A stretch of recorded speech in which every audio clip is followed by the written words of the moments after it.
السلام علیکم ویورز، ہمارے چینل پر خوش آمدید۔ ماں بھوک لگ رہی ہے، کچھ کھانے کے لیے ملے گا؟ کنزا اپنی ماں کے سامنے کھڑی سوالیہ لہجے میں بولی تھی، جبکہ اس کی ماں نے غصے بھری نگاہ کنزا کے وجود پر ڈالی تھی اور غصے سے گرائی تھی۔ تم لوگوں نے تو میری زندگی کو برباد کر دیا ہے، مجھے کھا جاؤ۔ کہاں سے کھانا دوں؟ تمہارا باپ بھی میرے پاس ہی آ کر بے وجہ کے سوالات کرتا ہے۔ تمہارے باپ نے دیا ہی کیا تھا مجھے جو میں آج تم لوگوں کے لیے کھانے کے لیے بناؤں گی؟ خدا سے دعا کی تھی کہ میرے 7 بیٹے پیدا ہوں، لیکن انہوں نے بھی 7 بوجھ مجھ پر ڈال دیے۔ کنزا اپنی ماں کی بات سن کر کافی مایوس ہو گئی تھی، دل تکلیف میں مبتلا ہو گیا تھا۔ وہ خاموشی سے کمرے میں آ کر بیٹھ گئی تھی، جبکہ اس کی بڑی بہن نے افسوس سے کنزا کو دیکھا تھا اور دکھ بھرے لہجے میں بولی تھی، تمہیں معلوم ہے امی کے پاس ابھی پیسے نہیں ہیں، وہ کہاں سے کھانا بنائیں گی؟ تم کیوں انہیں پریشان کر رہی ہو؟ خدا کے لیے انہیں بخش دو۔ جبکہ کنزا خاموش ہو گئی تھی۔ وہ بھی انسان تھی، صبح سے کچھ نہیں کھایا تھا، اس لیے بھوک اب ستا رہی تھی۔ مگر ماں کا وہی جملہ کہ کہاں سے لا کر دوں کھانے کے لیے بھی پیسے چاہیے ہوتے ہیں، اور ان پیسوں کی وجہ سے حد درجہ پریشان تھی۔ وہ باہر کمانا چاہتی تھی، لیکن اس کا باپ ایک غیرت مند انسان تھا۔ اس نے ہر بیٹی کے اوپر پابندی لگائی ہوئی تھی کہ کوئی بھی گھر سے باہر نہیں جائے گا۔ وہ دال روٹی کھلائے گا لیکن خود کمائے گا۔ مگر اس مہنگائی کے دور میں وہ کچھ بھی نہیں کر پا رہا تھا، اور 7 بیٹیوں کو ایک اناج کا دانہ مہیا نہیں ہو رہا تھا۔ اسے اپنے باپ کی سوچ پر آج رچ کر غصہ آ رہا تھا، اور دل میں انتقام کی آگ بھڑکتی جا رہی تھی۔ وہ بھوک سے پاگل ہو رہی تھی، اور اب سرفراز کی باتیں اس کو صحیح لگ رہی تھیں۔ وہ ٹھیک بولتا تھا کہ اس گھر کو چھوڑ دو، یہاں پر کچھ حاصل نہیں ہوگا، بس تم بھوکی مر جاؤ گی۔ میرے ساتھ چلو، میں تمہیں کھانا بھی دوں گا اور ایک محبت بھری زندگی بھی دوں گا۔ اس کی آنکھوں میں آنسو آ گئے تھے۔ کیا اسے اپنے ماں باپ کا گھر چھوڑ دینا چاہیے تھا؟ کیا یہ اتنا آسان تھا؟ وہ کافی دیر بیٹھی اسی بارے میں سوچتی رہی تھی، اور پھر تھک ہار کر اس نے ایک ہی فیصلہ کیا تھا کہ یہ غلط نہیں ہے۔ جب ماں باپ ان کے لیے پورا کر ہی نہیں پا رہے تو فائدہ نہیں تھا یہاں پر زندگی بسر کرنے کا۔ تھک ہار کر وہ اپنی جگہ سے کھڑی ہو گئی تھی اور سیدھا رائٹنگ ٹیبل کی طرف بڑھی تھی۔ چھوٹی بہن سرکاری اسکول میں زیر تعلیم تھی، باقی بہنوں نے تو کچھ بھی تعلیم حاصل نہیں کی تھی، بس وہی دوسروں کی کتابیں دیکھ کر اپنی تعلیم حاصل کر کے کچھ شعور حاصل کر رہی تھی۔ اس نے کاغذ اور پین اٹھایا تھا۔ اس نے بھی 5 جماعت تک سرکاری سکول میں تعلیم حاصل کی تھی۔ اس کے بعد اتنے حالات ان کے نہیں تھے کہ آگے وہ تعلیم حاصل کر پاتی۔ کاغذ پر اس نے اپنا قلم گھسیٹنا شروع کر دیا تھا۔ میری عزیز بہنوں، میں جانتی ہوں جب یہ خط تم کو ملے گا تو میں اس گھر میں نہیں ہوں گی۔ میں اب تھک گئی ہوں۔ کب تک ماں باپ پر بوجھ بنوں گی؟ نہ یہاں پر کھانے کے لیے کچھ ملتا ہے اور نہ ہی سکون کی نیند حاصل ہوتی ہے۔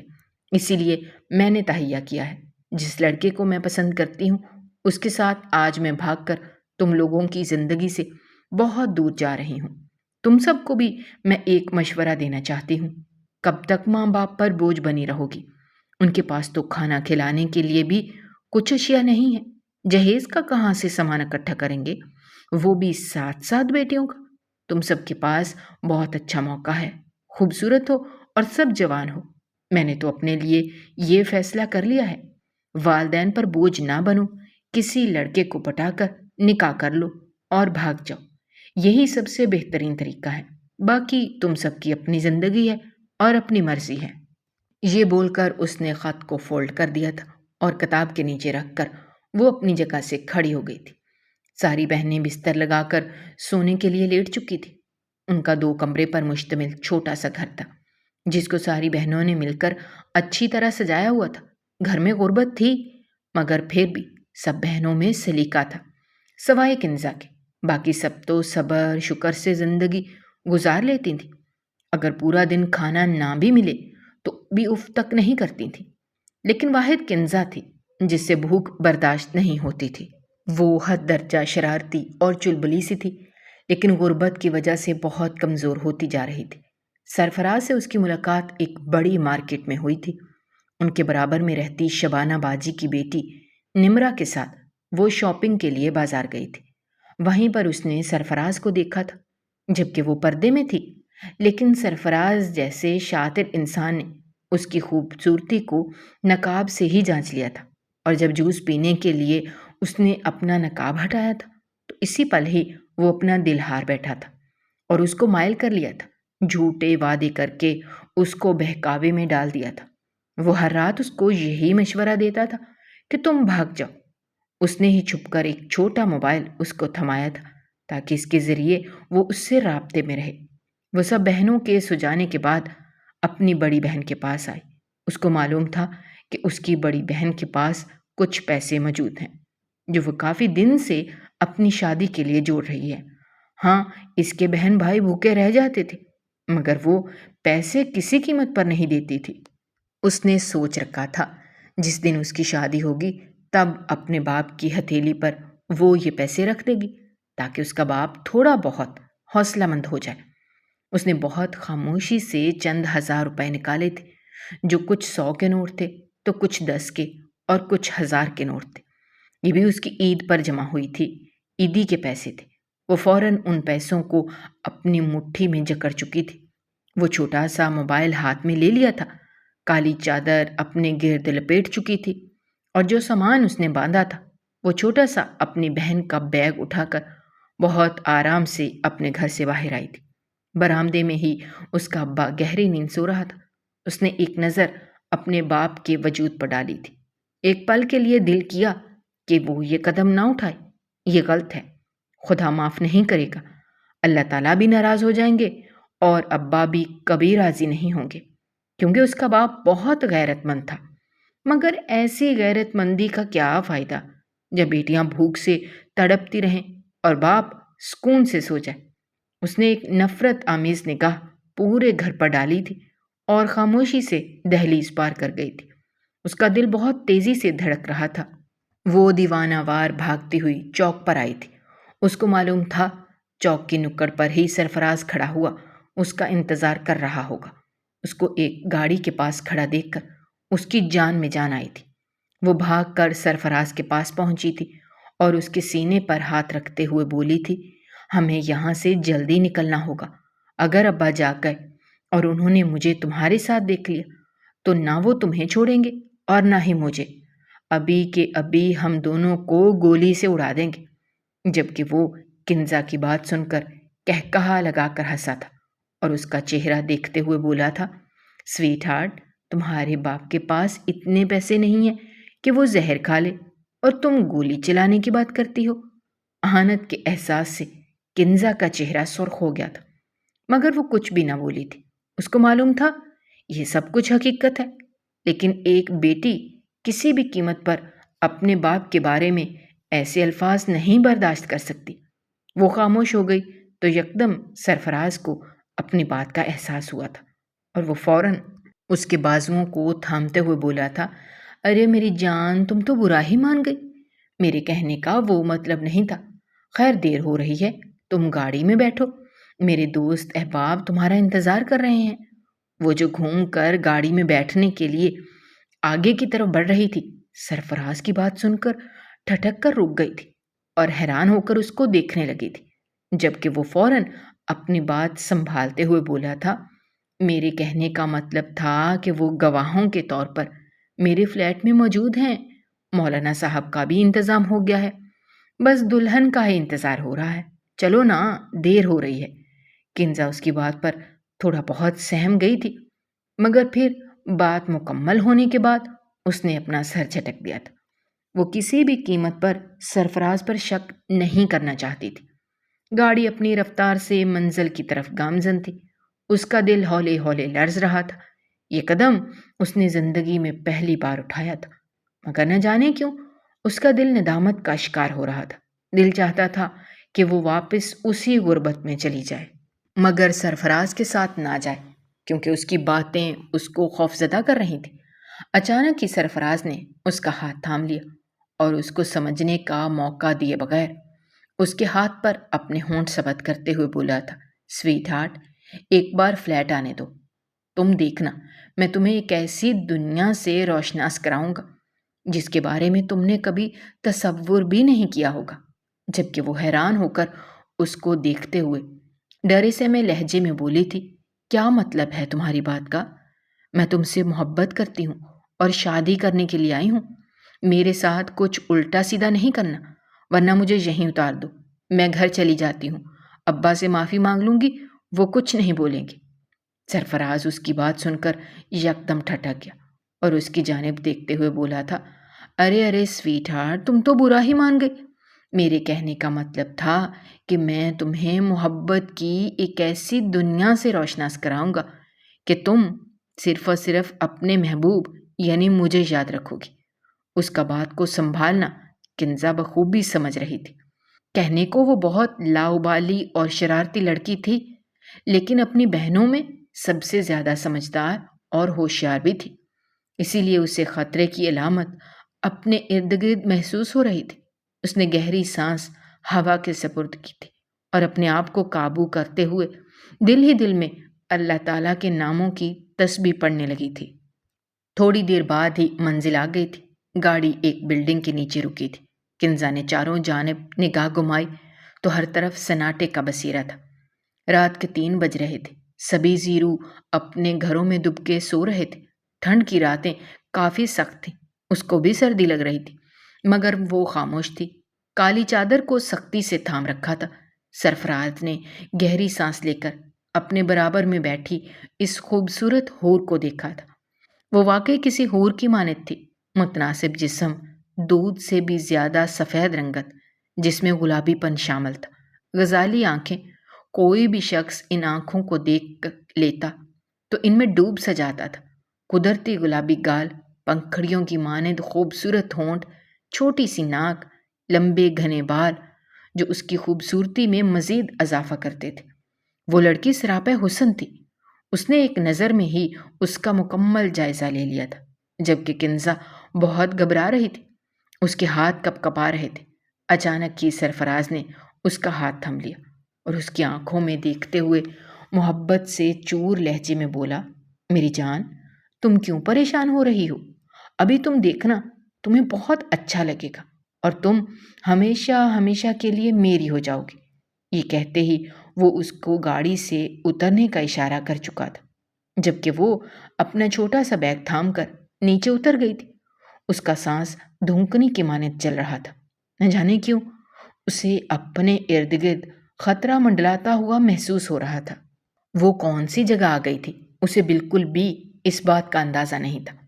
اس نے گہری سانس ہوا کے سپرد کی تھی اور اپنے اندر ہمت جمع کر کے سرفراز کے ساتھ اوپر کی طرف بڑھ گئی تھی۔ اس کا ہاتھ ہولے ہولے کانپ رہا تھا، جو سرفراز کے ہاتھ میں ہی موجود تھا۔ وہ لوگ تیسرے فلور پر آئے تھے اور دائیں جانب کی طرف مڑ چکے تھے۔ جیسے ہی سرفراز فلیٹ کے قریب پہنچا تو تیز والیوم میں گانے بجنے کی آواز ان دونوں کے کان سے ٹکرائی تھی، جبکہ سرفراز یکدم مسکرایا تھا اور ہنستے ہوئے بولا تھا، ارے میرے دوست بھی نا، کتنی بار سمجھایا ہے، فلیٹ کی انتظامیہ نے اتنے والیوم میں گانے لگانے سے سختی سے منع کیا ہے، لیکن یہ لوگ میری سنتے کب ہیں؟ جبکہ کنزا کا چھوٹا سا دل مٹھی میں آ گیا تھا۔ وہ کافی زیادہ گھبرا رہی تھی، اور جب سرفراز نے اس کا ہاتھ چھوڑ کر فلیٹ کا دروازہ کھولا اور اندر کا منظر جیسے ہی کنزا کی آنکھوں کے سامنے آیا تھا، اس کا پورا وجود ساکت ہو چکا تھا۔ جگہ جگہ شراب نوشی چل رہی تھی۔ اندر 1 یا 2 نہیں بلکہ کئی مرد موجود تھے، جبکہ سرفراز اندر داخل ہوتے ہوئے بولا تھا، آؤ سویٹ ہارٹ، یہی میرے دوست تھے، ابھی ان سب کے درمیان ہم دونوں کا نکاح ہوگا، ڈرو مت۔ جبکہ وہ فوراً ہی سر نفی میں ہلاتے ہوئے اپنے قدم پیچھے لے چکی تھی۔ وہ سمجھ گئی تھی کہ اس کی عزت اب خطرے میں ہے۔ سرفراز کوئی معمولی انسان نہیں تھا، بلکہ وہ ایسی ہی لڑکیوں کو جال میں پھانس کر اپنے دوستوں کے حوالے کر دیتا تھا، اور وہ دوست اس کو موٹی رقم دے کر خوش کر دیا کرتے تھے۔ کنزا کی آنکھوں میں آنسو آتے جا رہے تھے۔ اس کو تو گھر کی واپسی کا راستہ بھی معلوم نہیں تھا۔ وہ بے ساختہ پیچھے قدم لیتے ہوئے بھاگ کر نیچے کی جانب بڑھی تھی۔ وہ اس فلیٹ میں جا کر اپنی عزت کو داغدار نہیں کروانا چاہتی تھی۔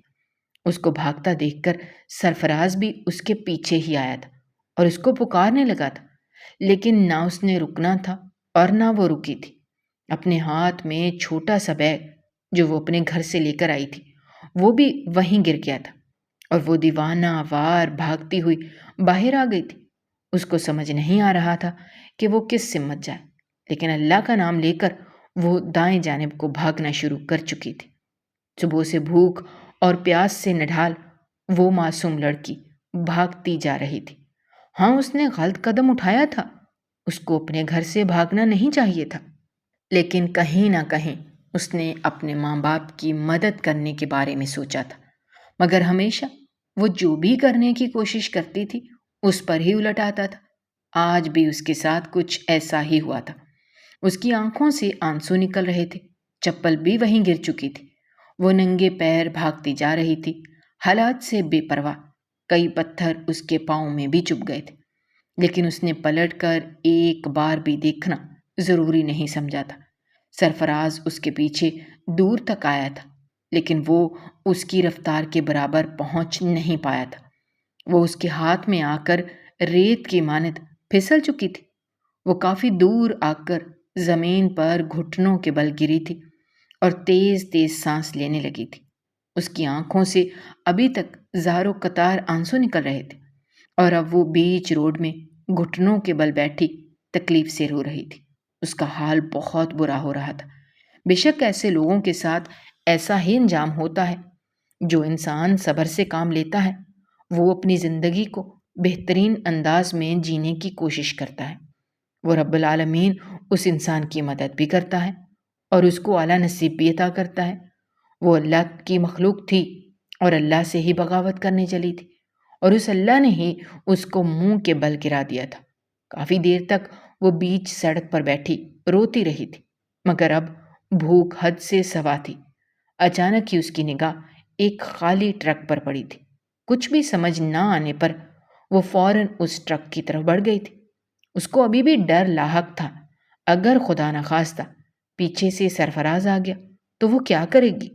یہی سوچ کر وہ جلدی سے ٹرک میں چڑھ چکی تھی اور اندر ہی چھپ گئی تھی، لیکن بھوک اور پیاس سے نڈھال کنزا ٹرک میں چڑھتے ہی بے ہوش ہو گئی تھی۔ ہوش و حواس سے بیگانہ ہو کر وہ وہیں ڈھیر ہو چکی تھی، اور اس کے برعکس اس کے گھر سے نکلتے ہی اس کے باپ کی آنکھ کھل گئی تھی۔ اس نے چاروں طرف نگاہ گھمائی تو وہ یکدم ٹھٹک کر اٹھا تھا۔ گھر کا دروازہ کھلا ہوا تھا، یعنی گھر سے اس وقت کوئی باہر گیا تھا، مگر کون؟ یکدم ان کا دماغ کنزا کی طرف گیا تھا، کیونکہ ان کی ایک ہی بیٹی تھوڑی چالاک اور چنچل تھی۔ وہ فوراً اپنی بیٹی کے کمرے میں گئے تھے اور سامنے کا منظر دیکھ کر ان کی روح پرواز ہونے کے در پر آ گئی تھی۔ کیا کنزا بھاگ گئی تھی؟ یہ احساس ہی ان کی روح جھنجھوڑ دینے کے لیے کافی تھا۔ انہوں نے پل میں پورا گھر سر پر اٹھا لیا تھا۔ تمام بہنیں جاگ گئی تھیں۔ بڑی بہن کی حالت تو مزید خراب ہو چکی تھی۔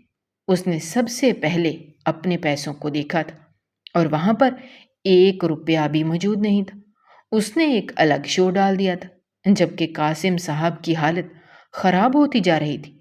اتنے سال کی بنائی ہوئی عزت ان کی بیٹی نے خراب کر دی تھی۔ انہوں نے بنا سوچے سمجھے اپنی بیٹیوں اور اپنی بیوی پر ہاتھ چھوڑ دیا تھا۔ بڑی بیٹی کو بھی انہوں نے خود زود و کوب کیا تھا، جبکہ اب وہ صحن میں اپنا سر تھام کر بیٹھ گئے تھے اور سر نفی میں ہلاتے ہوئے بولے تھے، اے کنزا، یہ تو نے میرے ساتھ کیا کیا؟ میں تجھے کبھی معاف نہیں کروں گا۔ تو بیٹی کہلانے کے لائق نہیں ہے۔ تو نے میری زندگی برباد کر دی۔ اللہ تجھے کبھی خوش نہیں رکھے گا، تو برباد ہو جائے گی۔ کافی دیر تک وہ اس کو بد دعائیں دیتے رہے تھے۔ ان کو یقین ہی نہیں آ رہا تھا کہ ان کی اتنے سالوں کی بنائی ہوئی عزت ان کی بیٹی نے کس طرح برباد کی ہے۔ آنکھوں میں آنسو آتے جا رہے تھے۔ وہ ایک مضبوط اعصاب کے انسان تھے، لیکن آج اپنی بیٹی کی حرکت پر ان کی آنکھوں سے آنسو چھلک پڑے تھے۔ یہ لمحہ ایک باپ کے لیے بہت ہی اذیتناک ہوتا ہے۔ ہاں، وہ اپنی اولاد کو کھانا نہیں کھلا پاتے تھے، سکون کی زندگی نہیں دے پاتے تھے، مگر پھر بھی وہ ایک عزت دار باپ تھے۔ انہوں نے سب پر سختی کر دی تھی کہ گھر سے یہ بات باہر نہیں جانی چاہیے۔ اگر کسی نے یہ بات سنی تو مجھ سے برا کوئی نہیں ہوگا۔ اور تمام بیٹیاں خاموش ہو گئی تھیں۔ سبھی بہت سادہ طبیعت کی مالک تھیں، اسی لیے اپنے باپ سے ڈر چکی تھی۔ وقت کا پہیہ گھومتا جا رہا تھا۔ اس کی آنکھ کسی شور کی آواز سے کھلی تھی۔ ایسا محسوس ہوتا تھا جیسے کوئی لڑ رہا ہو۔ اس نے اپنے ارد گرد نگاہ گھمائی تو اس پل وہ کسی کے گھر میں موجود تھی۔ وہ اٹھ کر بیٹھ گئی تھی اور چاروں جانب نگاہ گھمانے لگی تھی۔ وہ تو کسی ٹرک میں تھی، پھر کسی کے گھر میں کیسے پہنچ گئی؟ اس کی نگاہ ان لڑنے والے لوگوں پر گئی تھی۔ سامنے ہی ایک بوڑھی عورت بیٹھی ہوئی تھی اور اس کے سامنے ایک مرد موجود تھا جو تقریباً 30 سال کا تھا۔ دکھنے میں کافی پرکشش تھا۔ شلوار قمیض پہنے وہ کوئی وڈیرا معلوم ہو رہا تھا۔ کنزا گھبرا چکی تھی۔ اس کو اٹھتا دیکھ کر دونوں ہی اس کی طرف متوجہ ہوئے تھے، جبکہ بہرام فوراً اس کی طرف بڑھا اور اس کو دیکھتے ہوئے بولا تھا، لڑکی، طبیعت کیسی ہے اب تمہاری؟ بھوک سے ابھی بھی حال برا تھا۔ وہ گھبراتے ہوئے بولی تھی، مجھے بھوک لگ رہی ہے، لیکن آپ کون ہیں اور میں یہاں کیسے آئی؟ میں تو کسی ٹرک میں تھی۔ سرفراز نے میری زندگی برباد کر دی ہے۔ میں اس کو کسی قیمت پر معاف نہیں کروں گی۔ میں اپنے باپ کا گھر اسی کے آسرے چھوڑ کر آئی تھی، لیکن وہ بہت گندا اور برا انسان ہے۔ اللہ اس کو غارت کر دے گا۔ جبکہ بہرام نے اس کو غور سے دیکھا تھا۔ وہ واقعی بہت حسین تھی۔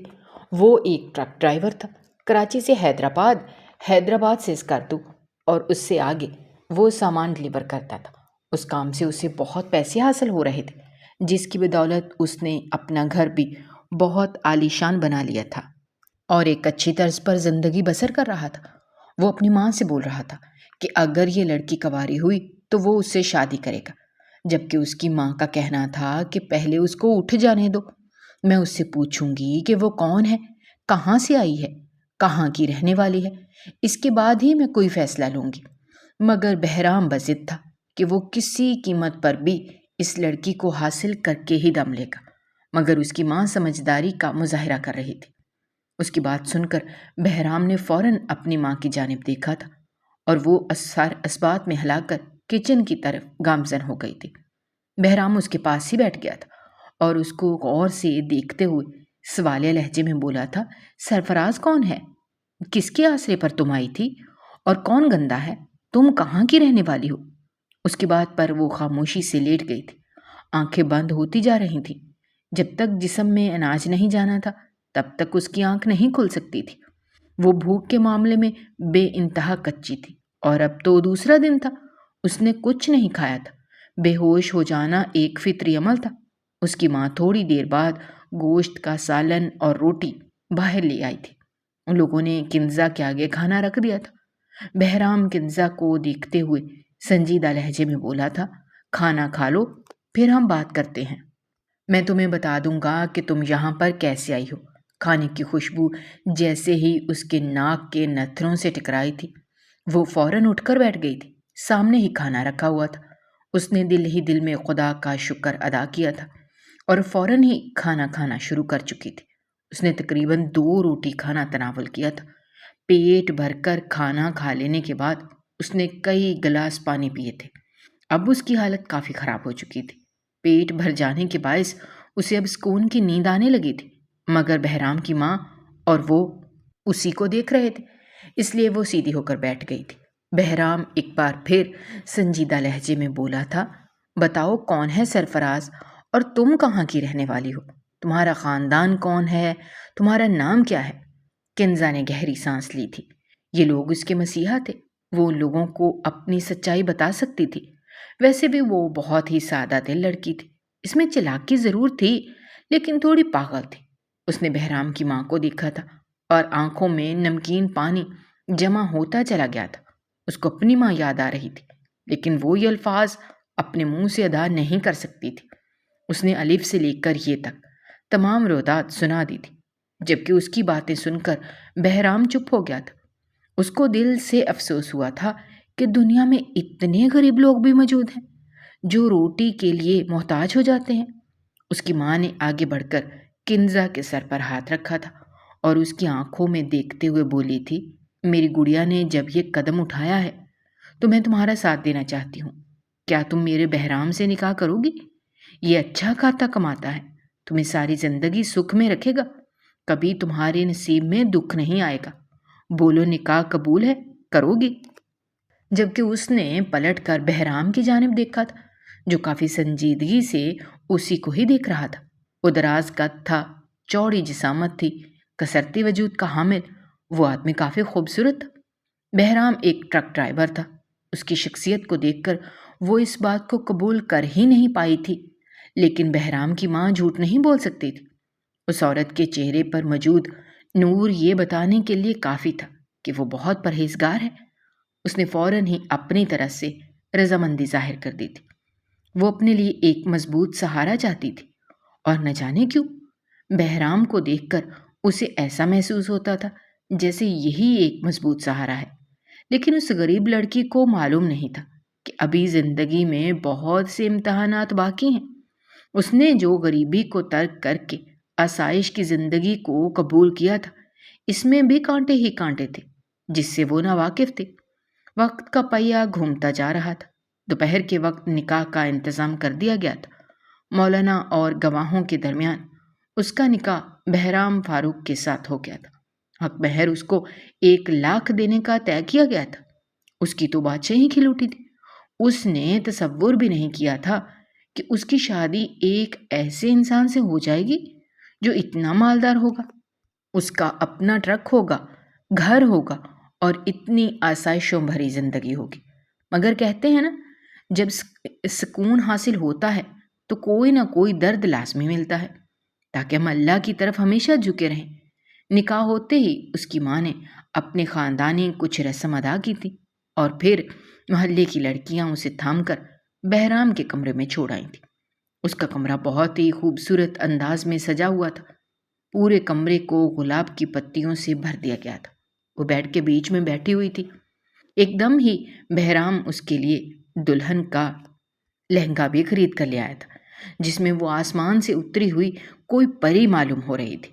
محلے کی عورتیں اور لڑکیاں حیران تھیں کہ اتنی خوبصورت لڑکی ان لوگوں کو کہاں سے مل گئی تھی، جبکہ بہرام کی ماں کی ایک ہی بات تھی کہ یہ میری دور کے رشتے دار کی بیٹی ہے، نہ باپ کا سایہ ہے اور نہ ہی ماں کا، اسی لیے میں اپنے گھر لے آئی اور اپنی بہو بنا لیا۔ تھوڑی دیر بعد کمرے میں بہرام داخل ہوا تھا۔ اس کو اپنے نام کی سیج سجائے دیکھ کر اس کی آنکھوں میں چمک ابھری تھی۔ وہ شادی کا خواہشمند تھا، لیکن اپنے لیے کسی بھی لڑکی کو منتخب نہیں کر پا رہا تھا۔ وہ کافی حسن پرست تھا۔ وہ قدم با قدم چلتا ہوا مسہری کے قریب آ گیا تھا۔ اس کے چہرے پر خوبصورت مسکان آئی تھی، اور وہ کنزا کے قریب ہی بیٹھ گیا تھا۔ آہستگی سے اس کا گھونگھٹ اٹھایا تھا، اور اس کا خوبصورت چہرہ اس کی آنکھوں کے سامنے تھا۔ وہ دھیما سا مسکرایا تھا، اور اس کے ہاتھ کی پشت پر اپنے ہونٹ رکھے تھے، جبکہ کنزا کو اپنے وجود میں کرنٹ سا دوڑتا ہوا محسوس ہو رہا تھا۔ وہ جو سمجھ رہی تھی کہ اب آگے کا مرحلہ بہرام طے کر گیا، اس سے پہلے ہی بہرام نے آگے بڑھ کر اس کے بالوں کو اپنی آہنی گرفت میں تھام لیا تھا، اور اس کی آنکھوں میں دیکھتے ہوئے غرایا تھا، جس بھی لڑکے کے ساتھ تم بھاگی ہو، اس کا تصور بھی اگر تم نے کیا تو میں تمہاری جان لے لوں گا۔ کہنے کو میں بہت اچھا ہوں، لیکن جب مجھے غصہ آتا ہے تو میں اگلے کو سانس لینے کی بھی اجازت نہیں دیتا۔ کنزا جو سمجھ رہی تھی کہ اب اس کی زندگی ٹھیک ہو گئی ہے، وہ مصیبت سے نکل کر سکون میں آ گئی ہے، اس کی باتیں سن کر اس کے جسم کے رونگٹے کھڑے ہو گئے تھے۔ اچانک ہی اس نے بستر پر دھکیل دیا تھا، اور اس کے وجود پر جھکتا چلا گیا تھا۔ وہ سمجھی تھی کہ وہ نرمی دکھائے گا، اس سے محبت بھری باتیں کرے گا، اس کو اپنے ہونے کا مان بخشے گا، لیکن وہ آیا تھا اور اپنا حق لینا شروع کر دیا تھا، اور وہ روتی رہ گئی تھی، سسکتی رہ گئی تھی، لیکن اب ممکن نہیں تھا۔ وہ رات اس کے لیے بہت اذیت بھری تھی، جبکہ اس نے دل سے اپنے رب سے معافی مانگی تھی۔ ہاں، وہ غلطی پر تھی، لیکن اتنی سزا بھی اس کے لیے ٹھیک نہیں تھی۔ مگر اللہ تو کچھ اور ہی سوچ کر بیٹھے ہوئے تھے۔ وقت دھیرے دھیرے گزرنے لگا تھا۔ بہرام کہنے کو تو بہت اچھا انسان تھا، لیکن جب اس کو غصہ آتا تھا تو وہ سب چیزیں تہس نہس کر کے رکھ دیتا تھا۔ وہ کچن میں کھڑی برتن مانج رہی تھی، جب اچانک بہرام گھر میں داخل ہو گیا۔ وہ تقریباً 2 دن کے بعد آج آیا تھا۔ اس کو آتا دیکھ کر وہ فوراً ہی اس کے لیے ٹھنڈا پانی لے کر گئی تھی۔ بہرام اس کو دیکھ کر یکدم مسکرایا تھا اور اپنی طرف آنے کا اشارہ کیا تھا۔ وہ خاموشی سے اس کی طرف بڑھ چکی تھی۔ ابھی وہ گلاس اس کو دیتی، اس سے پہلے ہی بہرام نے ایک جھٹکا دیا تھا اور وہ کٹی ڈال کی مانند اس کے سینے میں سمائی تھی۔ وہ اس کا خوبصورت چہرہ اپنے دل میں بساتے ہوئے بولا تھا، میں جانتا ہوں تم نے میرا بالکل بھی انتظار نہیں کیا ہوگا۔ آخر کو میں مارتا بہت ہوں نا، مگر میری جان تم سے بہت محبت کرتا ہوں، بس جتانا نہیں آتا۔ لیکن مجھے پوری امید ہے میری بیوی مجھ سے بہت پیار کرے گی۔ میں صحیح بول رہا ہوں نا؟ اس کی آنکھوں میں آنسو آتے جا رہے تھے۔ اس کی گرفت اس پر سخت سے سخت ترین ہو رہی تھی۔ اس کی آنکھوں سے 2 آنسو ٹوٹ کر بے مول ہوئے تھے۔ وہ سکون حاصل کرنے کے لیے اپنا گھر چھوڑ کر آئی تھی، لیکن اب اس کی زندگی برباد ہونا شروع ہو گئی تھی۔ اس کے باپ نے روتے ہوئے اسے بددعا دی تھی کہ تو کبھی خوش نہ رہے، اور ان کی بددعا اس کو لگتی جا رہی تھی۔ وہ رات بھی اس کے لیے بہت مشکل ثابت ہوئی تھی۔ بہرام کو اس کی ذات پر بالکل بھی رحم نہیں آتا تھا۔ وہ ایک ٹرک ڈرائیور تھا، اس کے سینے میں دل نہیں بلکہ پتھر تھا۔ ان دونوں کی شادی کو تقریباً 2 سال کا وقت بیت گیا تھا، اگر ان 2 سال کے درمیان کنزا نے وہ سب برداشت کیا تھا جس کی کوئی حد نہیں تھی۔ بہرام کی ماں تو بہت اچھی تھی، اس سے بہت پیار کرتی تھی، رحم دلی سے اس کے ساتھ پیش آتی تھی، مگر بہرام ہر کسر پوری کر لیتا تھا۔ صبح سے ہی اس کی طبیعت بہت عجیب ہو رہی تھی، دل متلا رہا تھا۔ کئی بار وہ اپنی ساس کو بھی یہ کیفیت بتا چکی تھی، جبکہ اس کی ساس دھیما سا مسکرائے جا رہی تھی۔ وہ حیران تھی، نہ وہ اس کو ڈاکٹر کے پاس لے کر جا رہی تھی اور نہ ہی بہرام کو اطلاع دے رہی تھی، بس مسکرا رہی تھی۔ تنگ آ کر اس نے وجہ پوچھی تو وہ اس کے سر پر چپت لگاتے ہوئے بولی تھی، بے وقوف لڑکی، کب بڑی ہوگی؟ مجھے تو لگتا ہے تمہیں خوشخبری ہے۔ یہ خبر سن کر کنزا کا دل دھک سے رہ گیا تھا۔ کیا وہ ماں بننے والی تھی؟ یہ خیال ہی اس کی روح کو سکون بخش چکا تھا۔ اس کو معلوم تھا بہرام بھی یہ چاہتا تھا، لیکن خدا کی مرضی کے آگے اس نے کبھی بھی کنزا کو اس بات کا تانا دی یا پھر اس بات پر تنگ نہیں کیا تھا کہ تم ابھی تک ماں کیوں نہیں بنی۔ ہاں، وہ ذرا سی بات پر اس کو دھنک کر رکھ دیتا تھا، اس کو اٹھا کر پٹک دیتا تھا، لیکن کبھی اس کو اولاد نہ ہونے کا تانا نہیں دیا تھا۔ اس کی ساس اسے دائی کے پاس لے کر گئی تھی اور معائنہ کرنے بعد یہ بات سچ ثابت ہو گئی تھی کہ ہاں، کنزا ماں بننے والی ہے۔ دن گزرتے جا رہے تھے اور بہرام پورے 3 دن بعد ڈرائیونگ کر کے واپس آیا تھا۔ گھر میں اسے عجیب سی خوشی محسوس ہوئی تھی، نہ جانے کیوں اسے کنزا یکدم پیاری لگنے لگی تھی۔ اس نے نظر گھما کر دیکھا تو گھر میں کوئی نہیں تھا۔ وہ فوراً برابر والی خالہ کے گھر میں گیا تھا۔ اس کو معلوم تھا کہ اس کی ماں محض اس گھر میں ہی جاتی ہے اور اس کی بیوی کو بھی اپنے ساتھ ہی رکھتی ہے۔ وہ وہاں گیا تو معلوم ہوا تھا کہ وہ دونوں اسپتال گئی ہیں، جبکہ اس کے ماتھے پر شکن آئے تھے۔ یکدم اس کا دل گھبرانا شروع ہو گیا تھا۔ کیا اس کی ماں کو کچھ ہو گیا تھا؟ یہ خیال ہی اس کی جان لینے کے لیے کافی تھا۔ وہ الٹے پیر اسپتال کا نام پوچھ کر بھاگا تھا۔ وہاں پہنچا تو اس کی ماں سامنے ہی بیٹھی مسکرا رہی تھی۔ وہ جلدی سے اپنی ماں کے قریب گیا تھا اور انہیں اپنے بازوؤں میں قید کر لیا تھا، جبکہ اس کی ماں اس کو اپنے سامنے دیکھ کر خوشی کا اظہار بھی نہیں کر پائی تھی۔ وہ دیوانہ وار ان کے ماتھے پر بوسہ دیتے ہوئے بولا تھا، آپ کو پتا ہے میں کتنا پریشان ہو گیا تھا، مجھے لگا کہ آپ کو کچھ ہو گیا ہے۔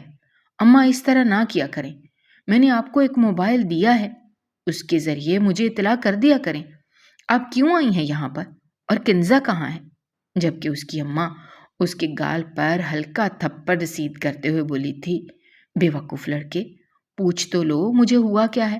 میں بالکل ٹھیک ہوں، مگر تم جلدی باپ بننے والے ہو، تمہارے گھر خوشخبری آنے والی ہے۔ ڈاکٹر تمہاری بیوی کا معائنہ کر رہی ہے۔ میں نے تو سوچ لیا ہے میں اپنی بہو کا بہت اچھے سے دھیان رکھوں گی، آخر کو میری اکلوتی بہو ہے، اور اب میں دادی بننے والی ہوں۔ یہ سن کر تو مجھے ایسا لگتا ہے جیسے میرے وجود میں ایک اور جان آ گئی ہو۔ جبکہ بہرام سن ہو کر اپنی ماں کو دیکھ رہا تھا۔ اس کو یقین ہی نہیں آ رہا تھا کہ اس کی ماں جو بول رہی ہے وہ حقیقت پر مبنی ہے۔ وہ فوراً بولا تھا، کنزا کہاں پر ہے؟ مجھے بتائیں، میں اس سے مل لیتا ہوں، وہ خوش ہو جائے گی۔ اس کی ماں نے وارڈ کی طرف اشارہ کیا تھا اور وہ بھاگتا ہوا وہاں پر پہنچا تھا، مگر سامنے کا منظر دیکھ کر اس کا دماغ 7ویں آسمان پر پہنچ گیا تھا۔ آنکھوں میں خون اتر آیا تھا۔ اس کی بیوی کے قریب کوئی غیر مرد کھڑا ہوا اپنی محبت کا اظہار کر رہا تھا اور اس کو بتا رہا تھا کہ وہ غلط نہیں تھا، اس کے دوست ہی ایسی سوچ رکھتے ہیں اور اس طرح ہی ہر خوشی کو مناتے ہیں۔ وہ غلط سمجھ رہی تھی، آج بھی وہ اسے اتنی ہی محبت کرتا ہے۔ وہ کچھ کرتا اس سے پہلے ہی کنزا نے سرفراز کے منہ پر ایک گھماتا ہوا زناٹے دار تھپڑ رسید کیا تھا اور اس کا چہرہ دیکھتے ہوئے غصے سے بولی تھی، خدا کا شکر ہے میرا شوہر ایک عزت دار انسان ہے اور اب میں جلد وہ اور ماں باپ بننے والے ہیں۔ اگر تم میری زندگی میں شامل ہونے کی کوشش بھی کرتے ہو تو میں اپنے شوہر کو بتاؤں گی، وہ تمہاری ہڈی توڑ دے گا۔ میں اپنے شوہر سے بہت محبت کرتی ہوں، خبردار جو تم نے میری زندگی میں دوبارہ واپس آنے کی کوشش بھی کی، میں تمہارا خون پی جاؤں گی۔ تم ابھی مجھے جانتے نہیں ہو، میں پہلے والی کنزا قاسم نہیں ہوں جو ہر کسی سے ڈر جاتی تھی۔ میں آج والی کنزا بہرام فاروق ہوں جو کسی سے نہیں ڈرتی۔ جبکہ بہرام کو ایک انجانی خوشی محسوس ہو رہی تھی۔ کیا اس کی بیوی اس سے محبت کرتی تھی؟ کیا وہ اس کی خاطر اپنی پرانی محبت کو خاک کر رہی تھی؟ اس کی آنکھوں میں یکدم نمی آ گئی تھی۔ اپنا رویہ اسے بے ساختہ یاد آیا تھا۔ وہ وارڈ میں داخل ہوا تو بہرام کو دیکھ کر سرفراز فوراً ہی کمرے سے باہر چلا گیا تھا۔ جب سے کنزا کی حالت ایسی ہو گئی تھی گویا مرے ہوئے انسان کی مانند، اس کا خون سفید پڑ چکا تھا۔ وہ پھٹی پھٹی نگاہوں سے بہرام کو دیکھ رہی تھی۔ وہ کچھ کہتی یا سنتی اس سے پہلے ہی بہرام نے اسے اپنے سینے سے لگا لیا تھا اور اس کے ماتھے پر ایک محبت بھرا بوسہ دیتے ہوئے بولا تھا، میری جان، تم نے مجھے وہ خوشی دی ہے جس کی کوئی حد نہیں ہے۔ میں تمہارا شکریہ ادا کس طرح کروں مجھے سمجھ نہیں آ رہا۔ میں نے آج تک جتنا بھی برا رویہ تمہارے ساتھ رکھا، میں ان سب کی تم سے معافی مانگتا ہوں اور اس خوشی کو میں تمہارے ساتھ اچھی طرح منانا چاہتا ہوں۔ یہ کہتے ہی اس نے کنزا کے پیٹ پر ہاتھ رکھا تھا، جبکہ کنزا حیران تھی۔ اس کایا پلٹ پر اسے بالکل بھی یقین نہیں آ رہا تھا۔ وقت دھیرے دھیرے گزرنے لگا تھا اور 9 مہینے بعد ان کے گھر ایک چاند سے بیٹے کی پیدائش ہوئی تھی، جس کو پا کر وہ دونوں ہی مکمل ہو گئے تھے۔ بہرام کا رویہ کنزا کے ساتھ بہتر سے بہترین ہوتا چلا گیا تھا۔ اس کو ہمیشہ ایک ہی بات دل میں چبھتی رہتی تھی کہ اس کی بیوی آج بھی اسی انسان سے محبت کرتی ہے جس کی خاطر وہ گھر سے بھاگی تھی۔